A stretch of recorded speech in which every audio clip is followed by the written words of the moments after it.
नमस्कार दोस्तों, स्वागत है आप सभी का एक बार फिर से स्टूडेंट सॉल्यूशन क्लासेस के इस यूट्यूब प्लेटफॉर्म पर। मैं आनंद कुमार पुरोहित आप सभी का तहे दिल से स्वागत करता हूं। हमने एक कोर्स चलाया है 10th सोशल साइंस एसएसटी के लिए। बच्चों को भय रहता है, बच्चों को खौफ रहता है, तो बहुत से बच्चों की डिमांड पर मैं वापस से आप सबके सामने उपस्थित हूँ। सक्षम कोर्स हमारा चल रहा है, इसके बारे में सारी जानकारी मैंने आपको पहले वीडियो में दी थी। हमारा अभी टॉपिक चल रहा है सेंट्रल गवर्नमेंट का।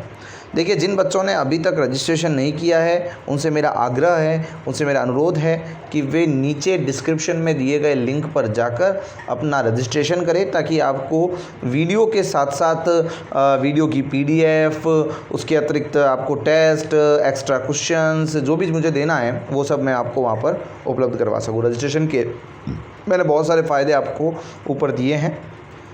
आइए बच्चों, तो इस चैप्टर को आगे पढ़ाते हैं। कल हमने सेंट्रल गवर्नमेंट को पढ़ते हुए रिवाइज़ करते हुए चलते हैं कि हमने सबसे पहले देखा कि स्टेट और गवर्नमेंट में क्या फ़र्क होता है।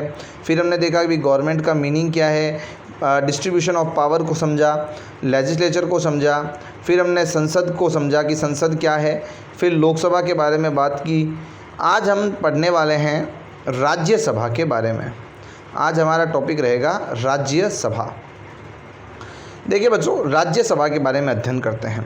कल हमने लोकसभा के बारे में अध्ययन की थी। राज्यसभा को द्वितीय सदन या उच्च सदन, यानी कि इसको सेकंड एंड अपर हाउस भी कहा जाता है।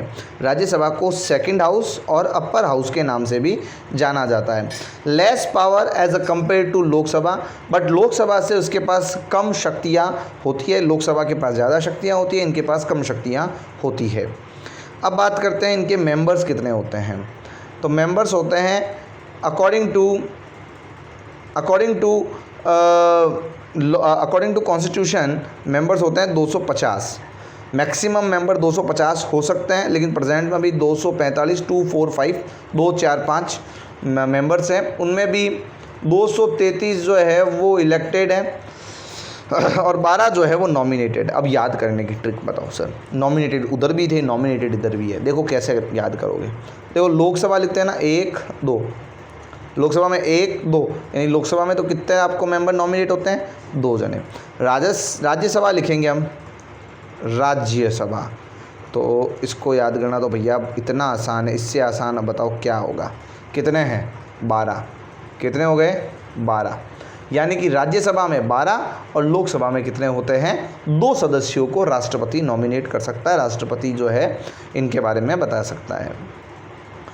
तो ये जो है इलेक्टेड होते हैं, बट इलेक्टेड किसके थ्रू होता है, ये होता है सिंगल ट्रांसफरेबल वोट और proportional representation bye members of various state and legislator. अलग अलग आपके जो लेजिस्लेचर है उनकी सभी यूटीज से, सभी स्टेट से सिंगल ट्रांसफरेबल वोट के माध्यम से, यानी एकल संक्रमणीय मत पद्धति के आधार पर। ये क्या है भाई, इतना खतरनाक शब्द क्या बता दिया सर ने, एकल संक्रमणीय मत पद्धति।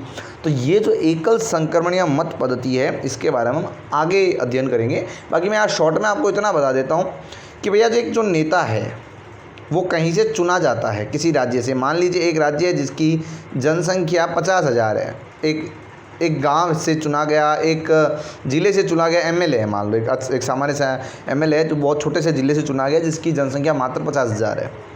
वहीं एक दूसरा है जिसकी जो जहाँ से आता है वहाँ की जनसंख्या 1 करोड़ है। तो ये 1 करोड़ वाला एमएलए, ये 50,000 वाला एमएलए, तो किसके वोट की वैल्यू ज़्यादा होगी? सामान्य सी बात है, 1 करोड़ वाले की वोट की वैल्यू ज़्यादा होगी। तो इसी को निकालने का एक तरीका होता है, वोट की वैल्यू होती है जी। हर एमएलए की, हर एमपी की एक वोट की वैल्यू होती है। उस वोट की वैल्यू के आधार पर जो है सिंगल ट्रांसफरेबल वोट और प्रोपोर्शनल रिप्रेजेंटेशन दिखाया जाता है। आनुपातिक प्रतिनिधित्व प्रणाली द्वारा इनको चुना जाता है। ये क्या होती है, इनके बारे में मैंने आपको आगे अध्ययन करेंगे हम, जब राष्ट्रपति के चुनाव की बारी आएगी। ठीक है जी।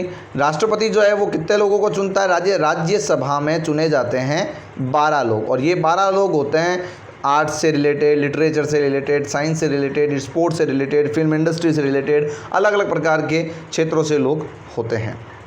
राज्यसभा में अगर आपको जाना है तो क्या क्वालिफिकेशन चाहिए होगी? Same as in the case of Lok Sabha. Lok Sabha में जो चाहिए वो चाहिए, इंडियन होना चाहिए। बट एज वाला जो फैक्टर है, लोकसभा में आपको एज चाहिए 25, लेकिन राज्यसभा में अगर आपको खड़ा होना है, राज्यसभा का चुनाव लड़ना है, तो आपको एज चाहिए 30 या उससे ज़्यादा। ध्यान रहे। टेन्योर देखें, अगर इसका कार्यकाल देखें तो राज्यसभा एक परमानेंट हाउस होता है, ठीक है, और ये सस्पेंडेड नहीं होता। राज्यसभा कभी भंग नहीं हो सकती, लोकसभा भंग हो सकती है। लोकसभा जो है वो एक टेम्परेरी हाउस है, वो भंग हो सकता है, वो हर 5 साल में नया बनता है, बट राज्यसभा कभी भंग नहीं होती है। इसका टेन्योर होता है 6 साल का, और हर 2 साल में 1/3 member, 1/3 of members of Rajya Sabha is retire after a period of every 2 years. हर 2 साल से 1/3 जो मेंबर्स है वो क्या हो जाते हैं, रिटायर हो जाते हैं। ऑफिसर्स की बात कर लेते हैं। इसके ऑफिसर्स कौन कौन से होते हैं? चेयरमैन इसमें भी होता है, चेयरमैन इसमें भी होता है, चेयरमैन और डिप्टी चेयरमैन इसमें भी होते हैं। इसका जो चेयरमैन होता है वो होता है vice president of India, Bharat का उपराष्ट्रपति। भारत का उपराष्ट्रपति जो है वो इसका चेयरमैन होता है। वहीं डिप्टी चेयरमैन की अगर बात करें तो डिप्टी चेयरमैन जो है वो एक मेंबर होता है जो कि राज्यसभा से चुना जाता है, और इसका टेन्योर होता है 6 साल का, ठीक है। और वाइस प्रेसिडेंट ऑफ इंडिया ये इसका क्या है, चेयरमैन है, और इसका टेन्योर होता है 5 साल का। आगे बढ़ते हैं। Powers and function of parliament.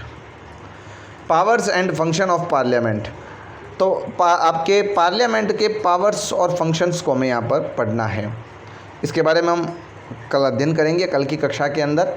आज की कक्षा के अंदर हमने पढ़ा है राज्यसभा को, तो राज्यसभा और लोकसभा के बारे में आपको पूरी जानकारी हो गई होगी, मुझे ऐसी पूरी आपसे आशा है। वीडियो को लाइक कीजिए, सब्सक्राइब कीजिए। इसी को हम आगे चैप्टर को निरंतर ले रहे हैं, आगे और भी चैप्टर है, इसको पूरा समझेंगे। लोकसभा की शक्तियाँ क्या है, राज्यसभा की शक्तियाँ क्या है, पार्लियामेंट का काम क्या है, इन सबको हम आराम से समझते हुए आगे बढ़ेंगे। Okay, thank you.